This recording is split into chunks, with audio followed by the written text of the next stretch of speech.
All right, so we are live, everyone. My name is Jesse, and I am with Exploring by the Seat of Your Pants. For those joining us for the first time, we are all about bringing conservation, adventure, and science into classrooms around the world. And of course, you guys are all stuck at home right now, so we so appreciate you tuning in on YouTube and for our classes from Kelowna, BC today, coming in live on Zoom with us as we continue to highlight amazing scientists, explorers, and organizations around the globe. Over the last few weeks, we have started up a partnership with the Friends of the Rouge Watershed. So this is an area on the east side of Toronto, one of the most biodiverse areas near a city in all of Canada, if not the world. And we've had so much fun as we did a virtual tree planting, a hike through the woods. And today we are continuing that series by learning about the amphibians and reptiles of the Rouge Watershed. As I said before we went live, we've got a little bit of a surprise today, which is kind of fun. We're going to be hearing a little bit from Jim and Danielle, members of the Rouge Watershed team. They're going to take us through it. We explore some really, really cool animals, and I'll be sharing one of their slide decks as well. With that said, and without further ado, I'm going to turn it over to Danielle and Jim. If they want to kick us off and begin this broadcast, you guys are good to go. Thanks so much for joining us, everyone. Okay, thank you very much, Jesse, for having us on Exploring by the Seat of Your Pants. My name's Jim Robb. I'm with a nonprofit charitable environmental organization called Friends of the Rouge Watershed. And today my colleague Danielle Marcoux-Hunter is on the camera with social distancing. We're so happy to have you guys here with us today in the Rouge National Park. As you were saying, the Rouge National Park is special because it's one of the largest parks. It's almost 8,000 square hectares or 80 square kilometers right next to Canada's biggest city.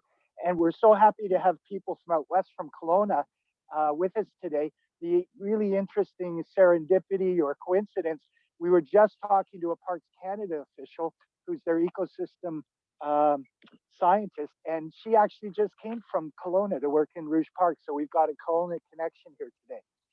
So we're here in a park that has been pretty beat up over the last 200 years. About 90% of the forests were removed in the 1800s, and 90% of the wetlands were removed. So there's a lot of work to do to put back enough space to give us clean water, flood prevention, mitigation of climate change, and biodiversity. And we've already started on it. So we'll show you a few slides to show you what ecological restoration can do. It's pretty magical that when you put back wetlands and forests, Mother Nature comes in and they just become amazing over time. So Jesse, if we can show you the first slide. Yep, we got it up. So if you look for your reference, you'll see the railway tracks in both of those pictures. These are before and after pictures. The one on the left is in 2002, and it's not exactly the same, but it's pretty close. You can see the railway tracks. It's from Google Earth. The one on the right was taken in 2017 by one of our summer students who had a drone. And you notice how it's gone from brown and no water to beautiful blue and green. And that's because Friends of the Rouge, we thought like beavers, and we built earthen dams, and we brought soil back. The picture on the left, what happened there is it was used as a gravel pit for a while, and then they took the soil out from there was any soil in it, and they used it on a landfill to cover up the garbage every day.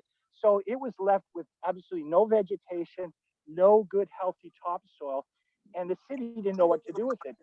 But gradually we were able to bring back in some soil, build berms, little earthen berms, and now there's 40 ponds, and there's home to all kinds of species at risk, and just things like beaver and otter and deer and coyote and things like Blanding's turtles and tree frogs. So it shows you what Mother Nature will do. If you go to the second picture, it's the same shot, but it's from a different, the second picture is from the north looking south. And just look at the difference there. The arrows show you the exact same spot on both pictures so you can get an idea. And this is a good news story because it shows you that if we help Mother Nature, we can actually put back clean air, clean water, and biodiversity in some of the areas we've damaged. Now, if we go to the next picture, we can see the beauty of meadow. Oh, okay, the next shot is trees. We put back beautiful forests, and the Rouge is special because we're on the zone of Canada's most endangered zone. It's called the Carolinian zone. And it's this forest zone that comes up from the southern United States, and it has things like tulip trees and sycamore trees and red bud and a whole bunch of sort of unusual trees, and they require a really warm climate. And here on the north shore of Lake Ontario, the climate is relatively mild compared to much of Canada. Not as nice as Kelowna, I must say. I used to live on the west coast, so I know how nice Kelowna has it. But you could just see those red arrows show you the same plot in the picture, just about 8 years apart. And all those trees are absorbing carbon to fight climate change. They're producing habitat for biodiversity, and they're holding the soil and the water and stopping it from running off so that we don't get the pollution of our streams and the flooding of our communities. The next shot shows you beautiful wildflower meadows because it's important to have places for butterflies. The red arrows again show you the same tree in the same location. And those flowers behind, these are foreign exchange students from Japan that worked with us in the summer, volunteered. And on the left are all the community volunteers planting. And those big, tall, spiky flowers are called dense blazing star. And they're a species of concern, kind of rare. And the butterflies and the bees just love them. So that shows you, that's some of the things. Friends of the Rouge, we specialize in ecological monitoring, protection, restoration. Now we'll get into what we came to talk about today, was amphibians and turtles and salamanders. So the first thing is the gray tree frog. This tree frog has chromatophores. They're little cells in its body that it can change its colors with. And it can go from the bottom left, you'll see it's dark gray, to the top. It's on my finger there. Somebody took a picture of it, and it's very light, sort of limey green, and anything in between that. So that's the gray tree frog. And do you have the sound available, Jesse? Yeah, let me just play it in a different way. This should work. Here we go.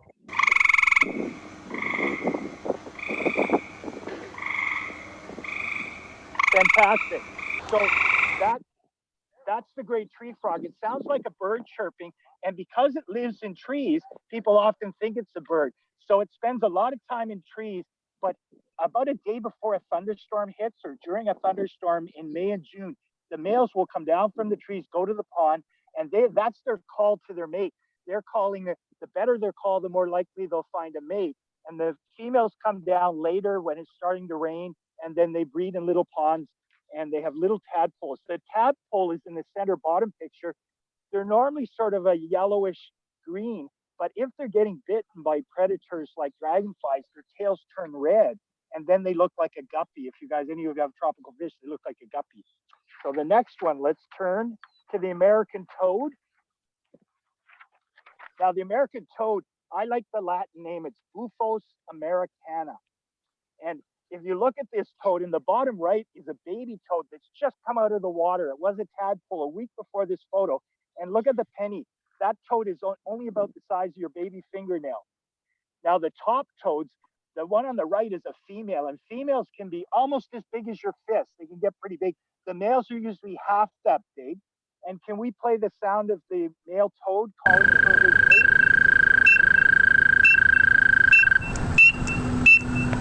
Fantastic. So they have that high trill. Now in British Columbia, you will have different frogs, and you can check out online where you are. You'll be able to see frogs of British Columbia and their calls. Now let's go and we'll go to the next one. The next one is a green frog. And the green frog is a big frog, about the size of your fist or bigger. Can we play its call?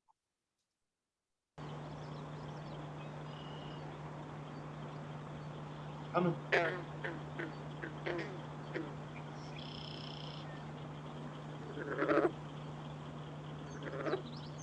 little bit quiet. Yeah, so the green frog, when it's breeding, it has a big yellow chin. You can see it there puffing up. When it's puffed up like that, its chin, its pouch, that's when it's going to make a call. And it has that funny kind of sound. And it breeds in June and July when the water's warmer. And the tadpoles on the green frog are pretty big. They're almost as big as your thumb. And they take 2 years to grow. So the green frog needs a pond that stays full of water for a couple of years so that the tadpoles can complete their life cycle. And you see that round circle behind their eye? That's called the tympanum, and that's kind of like their ear. And so on the male frogs, the tympanum is bigger than the eye. The one on the bottom right, you'll see that. And on the female frogs, the tympanum or ear is about the same size as the ear. You'll see that at the top left. That's the green frog. Let's turn the page to the next one. Oh. Yeah, there's a few green frogs out today. The ones that start to call this time are usually the toads and the wood frogs, but the next one's the leopard frog. Leopard frogs have spots like a leopard, and they have those two lines down the back, and sometimes they come in different colors, like they can be gold and brown, or they can be emerald green. And let's hear the leopard frog, Jesse. Here we go.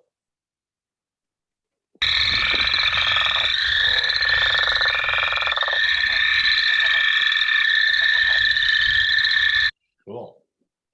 So when you get frogs, there were a lot of background noises, but the leopard frog's kind of like snoring, and then with a couple kind of like chuckles at the end. And that's the leopard frog. Next, we'll go to the bullfrog. This is the biggest frog that I know of in Canada. These can be the size of 2 fists. They are really big, and they wrestle with each other like sumo wrestlers and try to push each other out of the territories. So if you're along a sort of, they're found in central and southern Ontario in big lakes around the edges that aren't too disturbed. They're not too many cottages. They're still natural. And you find these big frogs, and they wrestle with each other. And let's hear what a bullfrog sounds like.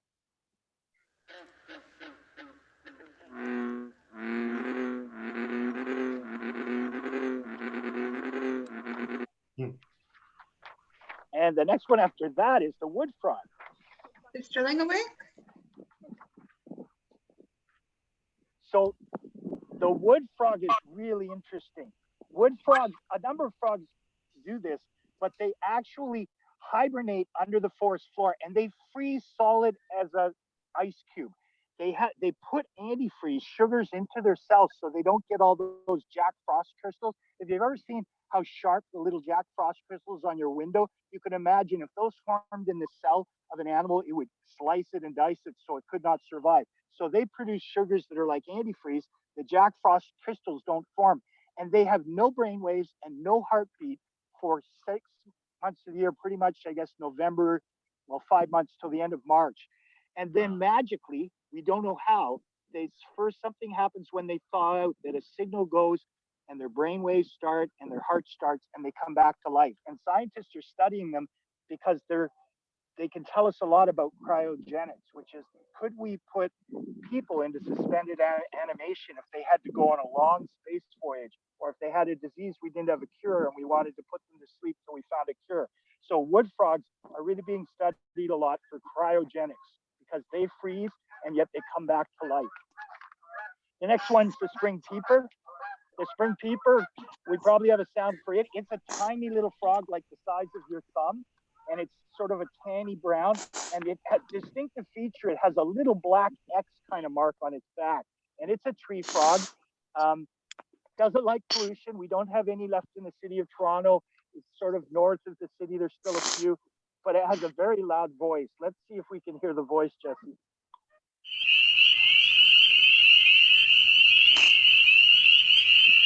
So that's a whole chorus of spring. Each individual frog kind of goes beep, beep, beep, beep. But when you get them all together in a chorus, it's really loud. If you ever camp in a late May, middle of May up in Algonquin or somewhere where they spring peepers, they sometimes will keep you up at night.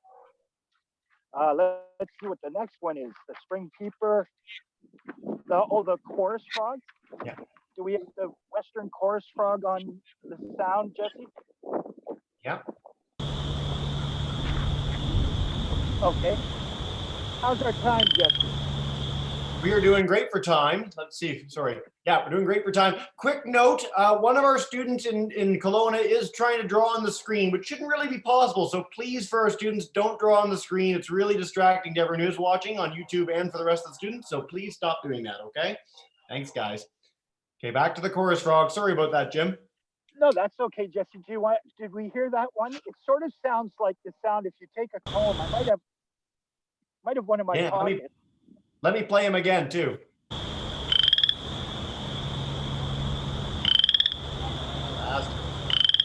So I don't know if my comb will work today, but I'll take a comb and go.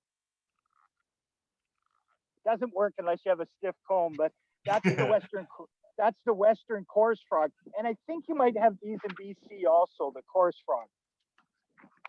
Yeah, what do we have after that one? Is it the wood frog we're at, Jesse? Oh, the pickerel. Pickerel frog. So we're about at 15 minutes. So we've probably got another 10 minutes if you want to highlight some species. So if there's any you really want to focus on, feel free to do that. But otherwise, we'll keep going. Let's tell you what, we'll flip past the pickerel frog and we'll go into the salamanders. So the first one we're going to look at is actually a newt. That the eastern newt. Do you have that one, Jesse? Yep, eastern newt, he's up. So the up in the top right, they're kind of a yellowish green and they live in ponds like the one behind here. There's hundreds in here. But for about 3 or 4 of the years of their life, they actually turn into, when they're young, this beautiful reddish orange with the red spots, and they become terrestrial. And I think it's so they can spread out and find a place so they can mate with someone that's not in their immediate family. So if they made it in the pond, there might be inbreeding. So they get a terrestrial phase where they wander around, find a new pond, and they might spend 3 or 4 years out in the forest living under logs. That's the eastern newt. Let's go to our next one. Our next one is, oh, the Jefferson. The Jefferson is endangered species. We have them in the top end of the Rouge Watershed in the Jefferson forest in the Moraine. They're beautiful, bluish, grayish brown. They're pretty big. They can get up to 20 centimeters. And they like woodland areas and natural areas with lots of dead logs and big trees and lots of little swampy ponds that they can breed in. And so they're becoming rare because we don't have many of those woodlands left. That's the Jefferson salamander. The next one, I think, is the yellow spotted. They're also pretty good size, not as big as Jefferson, and they have bright yellow spots. And we do have a few of those left in the Rouge. The next one is the redback salamander.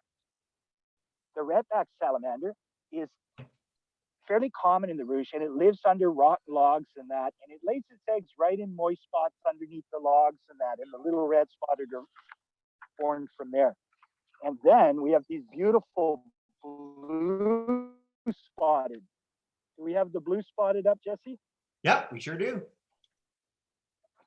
So look at the beautiful color. They're kind of related to the Jefferson. And sometimes if they're together, they can interbreed, I think. And after that, you guys, oh, I used to live on Vancouver Island when I was young.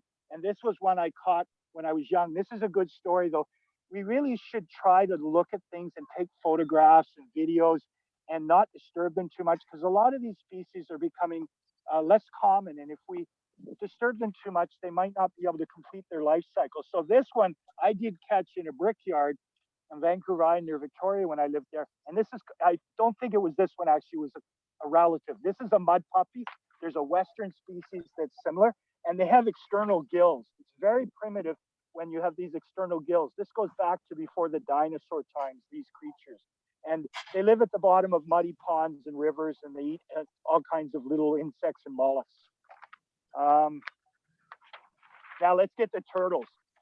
So today, if we look across the pond, do we still have turtles on the logs there? Oh, we do. Danielle, it's going to be tough to see, but what I'm going to do, I've got a treat for you today. Just before we got here, Parks Canada, they had some predator covers to keep the raccoons from eating the little turtles. And so they took off the predator cover, a screen, and all the little baby painted turtles were ready to come to the ponds because it's the first really warm day of spring. We've had a very cool spring here in the Toronto area. And Danielle, you may not be able to see them, but on the far log there, the pond, which we built as part of a restored area, there must be about 15 or 20 painted turtles. And painted turtles are ectotherms, which people say they're cold-blooded.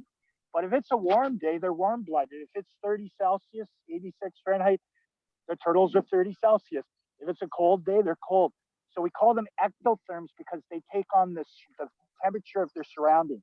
And they come up on the logs because that helps them to warm up. And when they're warm, they can eat, they can grow, they can breed, they can swim away from predators. So they come up on the logs. And what I'm going to do is, we are very lucky that Parks Canada had these little turtles that they were releasing.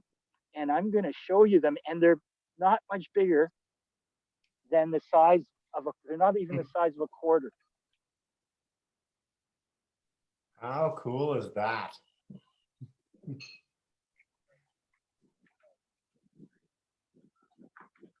Oh, so sorry guys. All right, so I'm going to spotlight the video back on myself. So for our students in BC Story, Jim, we really do want to be highlighting this for you, but we've got some problems with someone who's messing with our system today. So, oh, there we go. I think we found the culprit. Good.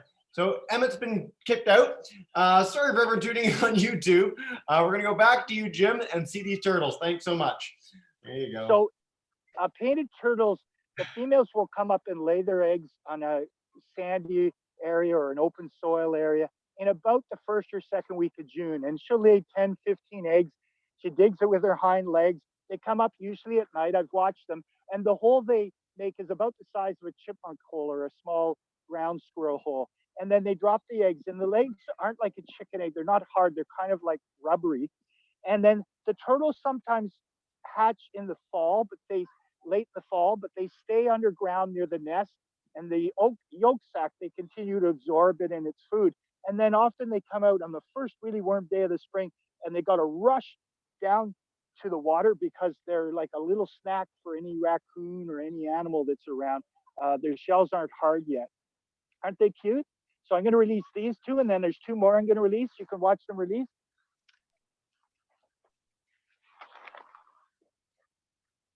And see how they disappear into the muck? Their color is perfect camouflage.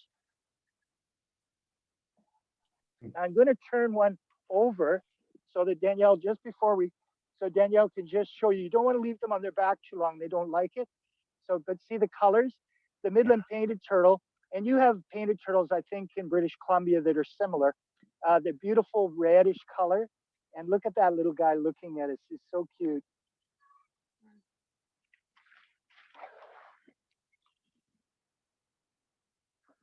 So they will swim away a little bit and go under the muck after a while, and then they'll eat insects and slugs and things in the water that they can feed on.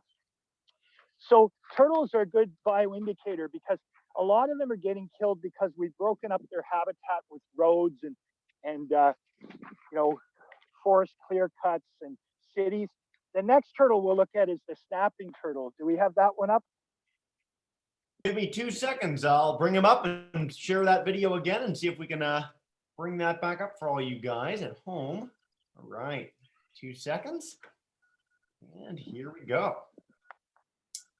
Painted turtle. So the snapping turtle is our largest turtle in Ontario. It can grow almost up to maybe 50, 60 centimeters. It can live to be 100 years old approximately.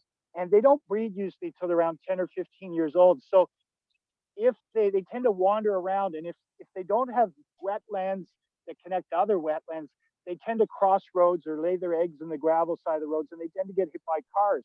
So because they don't mature until they're 14 or 15, if we don't have underpasses and roads and things like that, and funnel fences that funnel them towards safe crossing, they tend to get hit by cars a lot. But that's our snapping turtle. Oh, and here's one I really like. The next one should be the Blandings turtle. So Blandings turtles have like a yellow chin, and they look like they're smiling almost. They're very cute. These are a species that concern. Now in the Rouge, we only had 6 or 7 left. And when we built the Beer wetland, most of the 6 or 7 came to this wetland because it was new habitat and they liked it. So the Toronto Zoo started monitoring. They put little radio collars or tags on the back. If you look at the top Blanding turtle in the top right, that little black hump on the back part of his shell is actually a radio transmitter so that people could monitor it, find out. And they found that these guys like to wander. So they live in the ponds happily for a couple of months. And then one day they'll just decide, I'm going to go for a walk. And they walk 7 or 8 kilometers. Again, if they have to cross roads, they can get hit by a car. So they're species at risk. And the Zoo and Parks Canada are breeding them. There have now been 250 little ones released into the Beer wetland here, so we're hoping the population will come back.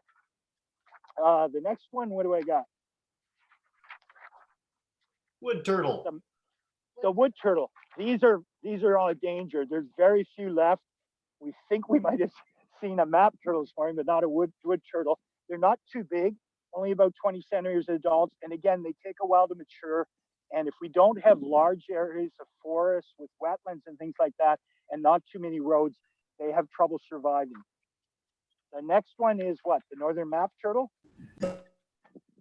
Just a quick The note, map, Jim, before we dive in. Sorry, we got a couple minutes to go before we wanted to typically dive in with questions. And this is fantastic to highlight all these species. I just know you might want to get to snakes as well. And one thing that we can do is for our live class and in the chat bars, we can link this presentation so that people can see all these species. Because I mean, for me, certainly it blows me away that we have this many kinds of herps in Ontario and Toronto region. I had no idea, and I've lived here my whole life. And I'm a biologist, so this is really fantastic stuff. so let's jump to the snakes. Okay. So in British Columbia, you have more biodiversity than we do probably in Southern Ontario, because you have a great diversity of elevations, the mountains and the valleys, and you have great changes in climates because of that. I know when I lived in Victoria, we only got snow once or twice a year, and in Toronto we get it maybe 50 or 60 times a year. So the first snake is the garter snake. This is the most common one probably all across North America. It will even live near towns and villages and things like that. You can see it's sticking its red tongue out. They actually take their tongue out, picks up chemicals in the air, and they put it back in their mouth, and there's a special receptor that they use to sort of taste or smell things. So when they're sticking out their tongue, it's just really them sort of sensing the environment like you would smell or taste the environment. And they live in big, huge hibernaculums in the winter. They hibernate in these big underground pits where sometimes you'll have several hundred come together. And the thinking is they're on the northern part of the range and they have to be close to their mates when they wake up so they can have time to breed before the snows come. The next one I like is the milk snake, I think. The milk snake, people think it's a rattler. It's not. We don't have any poisonous snakes or venomous snakes in the Rouge. You do in BC, you have a few rattlers in that. We have one rattler in Ontario, the Massasauga rattler, but it's further north. This is the milk snake. They call it the milk snake because it hung around barns, and people there's a story that, they suck on the cow's udders and drink milk. They don't do that. What they do is they hang around the barns because there's usually mice and rats. And in the wintertime, they go down the stone foundation of the barn below the frost line, and that's where they hibernate. That one on the top right, I like. It's really cute. You can see how small the baby is. This is a hatchling, probably about a month old, and so they're not that big when they're small. Beautiful colors. This is Mulan. Oh, cool. This one Josh found, he named it Mulan. Oh, you made them. Okay. The zoo. Let's see what else we have. I think we're almost through. The next one's the red-bellied snake. Clearly marked. They're kind of an orangey red belly.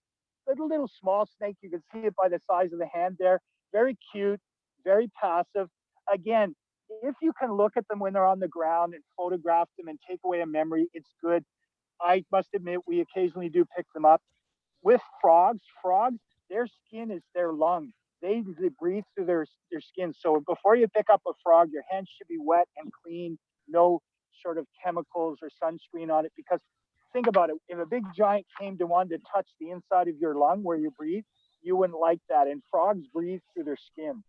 So I think, Josh, that's probably enough of that. It's online. Do we have questions? Oh, We will certainly. Oh, Danielle's going to show the babies, and there's actually one that swam right out to a log, and it's now climbing up from the top of the log to get sun. Oops. I'll get out of Danielle's sun.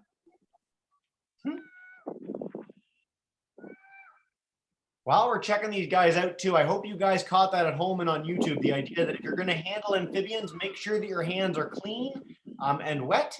Make sure you don't have sunscreen or other chemicals on them, as that can really easily be absorbed by the skin of things like frogs and salamanders. What a cute little turtle. Fantastic. Yeah, we're so lucky today. We thought might be able to get you an adult Blandings and painted. We thought it was the turtle monitoring crew, but it was actually Parks Canada. They weren't in their hip waders out in the pond. They were just collecting these turtles as they came out of their nests and making sure they safely made it to the little pond. But these ponds that we built probably have at least 700 or 800 painted turtles and probably about 50 or 60 Blandings. And we saw a nice big snapper this morning. It was about 35 centimeters in size. Fantastic. Yeah. All right. Let's dive in with questions, guys. So for Mr. Workogis, Miss Babbage's class out in Kelowna, if you guys have a question, let me know in the chat bar. Just say, I have a question, and I will come to you. Before we do that, while we're waiting, one of our students in Brampton and Queen Street Public School wanted to know, are there predators that eat frogs, Jim? Yeah, a lot of things eat frogs. They must be very tasty. So snakes, most of the snakes we showed you, the milk snake, the garter snake in particular. The garter snake is a frog and toad specialist. I don't know if I showed you the American toad, but you don't get warts from toads. But if you saw those two bumps behind their eyes, they actually secrete a milky substance that's toxic. And some types of toads can actually poison dogs if they bite them. It seems like the snakes, though, they have no trouble. So the milk snake, the garter snake, most of the snakes eat frogs. Also some birds like the marsh hawk and sparrow hawks and various kinds of owls will eat toads and frogs and things like that. And I'm sure raccoons and possums, if they get a chance, will eat a frog or a snake. And in the winter, when they're hibernating in the bottom of the ponds, I've seen mink and otters come in and actually, where there's a hole in the ice, they go underneath, and I've seen them grab them and actually stockpile them on the ice. So they get 4 or 5 frogs, and the frogs are asleep. They're cold. They're hibernating. And they put them on the edge of the pond. They'll eat a couple, and they'll leave a couple more to freeze, and then they'll come back. And if they're still there, they've got the next day's lunch. Very cool. Thanks, Jim. You actually answered like 3 or 4 questions that came in on YouTube, all in that one answer, which is awesome. All right, I'm going to go to Mr. Workacho who has a question himself, maybe on behalf of the students, or maybe just from him, because he's a pretty curious guy. So, Mr. Workacho, if you have a question, come on up, man. Yeah, our class, we're reading a book called Toad Rage, which takes place in Australia, and we're researching cane toads. Is a cane toad, it's bigger than an American bullfrog? I've actually never seen one, but I've heard they're huge. And so I would think it's probably as big or bigger. And that's when you get into problems when you introduce species. The cane toad was brought in to control insects, and it became an invasive species, and it's causing all kinds of problems. Yeah. Yep. Thanks. To the best of my knowledge, yes. I've seen there's a stuffed one at the Royal Ontario Museum here in Toronto, and they are gigantic. They might actually be the biggest toad in the world. I could be wrong on that, but I'll look that up for you. So. Yeah. Perfect. All right. I'm going to go to Roman now, who has a question for us. Roman, you're demuted. Go for it. You had some stuff about snakes, right? Yes, Roman. Can any snakes be poisonous or no? Yeah.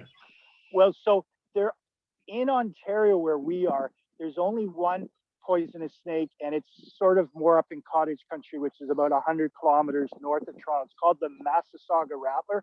All of the snakes I showed you today that are not poisonous, the milk snake, the garter snake, the red belly, the decay snake, those are not poisonous. In BC, you probably have a couple of rattlers. They're actually, most rattlesnakes and most poisonous snakes, they don't really want to bite you. If you don't step on them, if you don't annoy them, they just want to live their lives. But we don't really have poisonous snakes in Southern Ontario much. Well, so this is a great note for students that are tuning in both live from BC and all across Canada and the US. So you've highlighted all these amazing species in the Rouge Watershed that, as I said, are a lot of them which are new to me. Where can people go in general to find out the species that live near them? Are there city guides or provincial state guides? Is there any resource online that really jumps out to you? There's a huge number of resources online. And I think in the last page of the PowerPoint presentation, Danielle has left some context. If you Google, I Googled frog calls, like I did Southern Ontario, but if you did British Columbia, and it'll come up and it'll show you the frogs, tell you about them. One of the resources I used was from a fellow non-government organization called Ontario Nature. They're sort of the big Ontario-wide naturalist network, and they have a wonderful website with stuff on frogs and that. And they actually have done an amphibian atlas for Ontario, and it tells you where things have been found and what years they were found. So in Ontario, the Ontario Nature website is really cool. And you could probably find stuff by Googling for British Columbia or wherever you live. Fantastic. Google is obviously a great resource. Someone's mentioned on YouTube iNaturalist, which is an app where you can showcase the things that you found and take pictures too. So iNaturalist, in fact, it's such a good app that if you apply for grants and you're doing biodiversity, you need to explain why you wouldn't use iNaturalist. It is so fantastic. So I encourage you to check that out at home as well. We have a question from Miss Davies' class. They want to know what they can do at home to help save threatened or endangered amphibians and reptiles. That's a fantastic question. So Danielle actually did a great presentation that I think we have a link for on Friday about endangered species, because last Friday was Endangered Species Day. And what you could, there's a number of things you can do. First, you can support local nonprofit groups that are advocates for protecting areas and protecting species at risk. I'm sure you have a BC Naturalist organization. We have Canada-wide organizations. You can go to the Friends of the Rouge website, or the Rouge National Park Friends website, which we operate, and there's letters that you can send from those websites.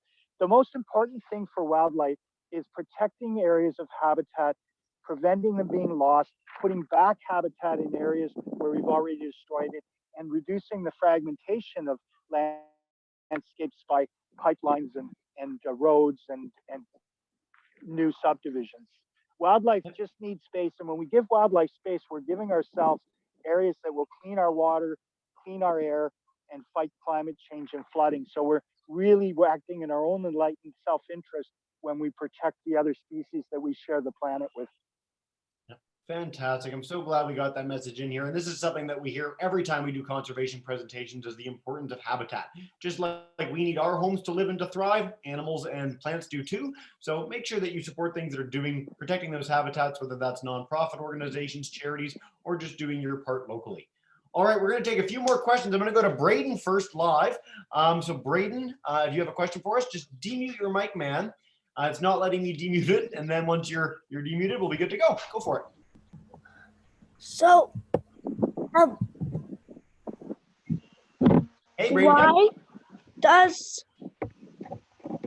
frogs, when they blink, why does their eyes go down to the body? Why do frogs, when they blink, their eyes go into their body? Yeah? Oh, okay, that's good. I didn't quite understand it first. I'm not sure I can answer that, but frogs, they have to clear, there's a mucus layer over their eyes, and they have, I don't know if they call it a nicotinating membrane or whatever you call it, but they have a little membrane that they can sort of keep their eyes clean. And because frogs are breathing through their skin, most of their whole body they can absorb oxygen from.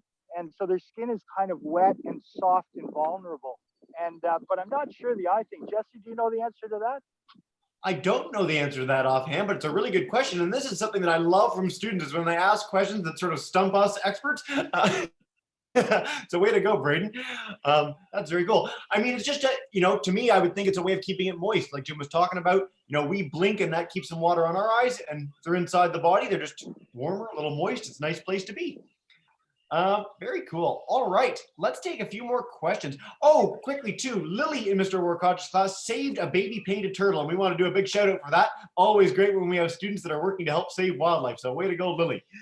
All right. Our question from another Lily on YouTube is, how many species of snakes are in Canada on the whole? I don't actually have the answer to that. I know in the Rouge we have several species. I would think we probably have 100 species across Canada, but I honestly don't know. If you go to the more tropical areas of the world, the diversity is much greater. In the northern parts like Canada, snakes, because they're ectotherms, they take on the temperature of their surroundings. Most of Canada, when you get to the Canadian Shield, there aren't snakes. Like in Manitoba, they have hibernaculums where tens of thousands of snakes will come to them, and they're right at the edge of the range. So, Jesse, I don't know. Do you know the answer? I think it would probably be in the hundreds. It wouldn't be in the thousands. Yeah, something like that. So it won't be in the thousands. But again, this is something where look it up at home, find out how many species there are. And again, if it blew my mind and it's blowing Jim's mind as kids who are learning about this stuff for the first time and understanding the diversity of the areas around you, I think it's a pretty exciting thing to check out. So check that out yourself, something that you can easily find online, and we encourage you to do so. All right, Jim, we're getting near the end of the session. So what I want to wrap up by asking, where can people learn more about the work that you guys are doing? So for our Ontario-based audience today on YouTube, if people want to come to the Rouge Watershed, any recommendations of where they should go or how they should go explore? Yeah, so well, you can visit our Instagram or Facebook. Our website is our Instagram and Facebook are F as in Friends, R as in Rouge, and then Watershed, FR Watershed. And we also have friendsoftherouge.ca is our website, and Rouge National Park Friends.ca is another website we maintain where we're advocating for a bigger and better national park in the Rouge. there are so many good groups out there doing work on nature. The Canadian Nature Federation, Canadian Wildlife Service, Parks Canada, the Nature Conservancy. So if you visit, if you look around and you put in, you want to learn about frogs, learn about snakes, you'll come up with websites, and there's a lot of people doing good work. Fantastic. Jim, this has been amazing as always. We so appreciate you joining us for our third presentation with the Friends of the Rouge Watershed. And so as you'll know by now, what we do at the end of every presentation is I'm going to demute the microphones of all our students joining us in Kelowna today. So you guys are all starting to be demuted. And if you could join me in saying a huge thank you to Jim and Danielle for joining us today, go for it. Thank you so much. Thank you. Bye bye. Bye. Thank you. Thank you. Thank you. Bye. A quick note. Mr. Watercott. I know we're Yeah. not screaming kids now. This Friday through Sunday, we are launching our first ever Global Biodiversity Festival. So if you want to join us, 50 programs over the weekend, all in support of 6 incredible conservation organizations. globalbiofest.com. Do check that out. We encourage you to come in and join us for that. It'll be a lot of fun. All right, Jim, Danielle, thank you so much again, and have a wonderful rest of your day. Bye. Bye, guys.